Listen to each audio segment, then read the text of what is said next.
మహబూబ్నగర్ స్థానిక సంస్థల ఉప ఎన్నికలకు అన్ని ఏర్పాట్లు పూర్తయ్యాయి. ఈరోజు ఉదయం 8 గంటల నుంచి సాయంత్రం 4 గంటల వరకు కూడా ఈ పోలింగ్ ప్రక్రియ పూర్తి కానుంది.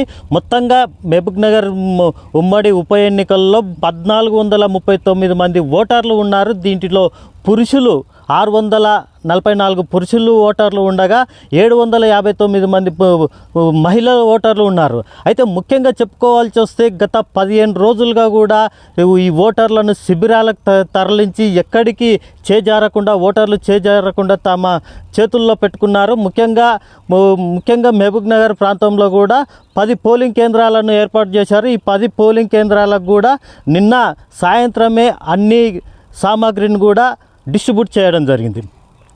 మొత్తంగా ఇక్కడ మహబూబ్నగర్ బరిలో 3 అభ్యర్థులు కూడా నిలబడ్డారు. గతంలో 16 మంది నామినేషన్లు వేయడంతో 3 పత్రాలు తిరస్కరణకు గురి కావడంతో బరిలో 13 మంది నిలిచారు. ఈ 13 మందిలో 10 మంది విత్డ్రా చేసుకోవడంతో 3 మాత్రమే నిలిచారు.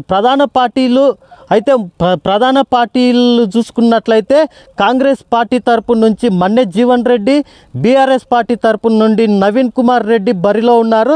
స్వతంత్ర అభ్యర్థిగా సుదర్శన్ గౌడ్ గారు కూడా ఉన్నారు. అయితే ఈ నేపథ్యంలో 3 కూడా ప్రధాన పోటీ పడుతుండడంతో 2 ప్రధానంగా పోటీ నెలకొన్నది. ఈ పోటీల్లో కూడా వారి అభ్యర్థులు చేజారకుండా గత 15 రోజులుగా కూడా శిబిరాలకు తరలించి ఓటర్లు చేజారకుండా కూడా వీళ్ళు తీవ్రంగా శ్రమిస్తూ ఉన్నారు.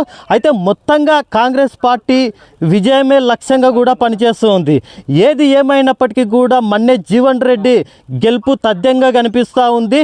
ఏది ఏమైనప్పటికీ కాంగ్రెస్ పార్టీకి ఏమైనా క్రాస్ ఓటింగ్ జరిగితే భారీ ఎత్తున కూడా విజయం సాధించే అవకాశం ఉంది.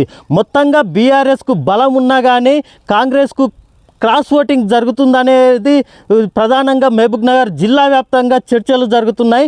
కాంగ్రెస్ పార్టీకి క్రాస్ ఓటింగ్ జరిగినట్లయితే విజయం నల్లేరుపై నడకగా కనిపిస్తూ ఉంది.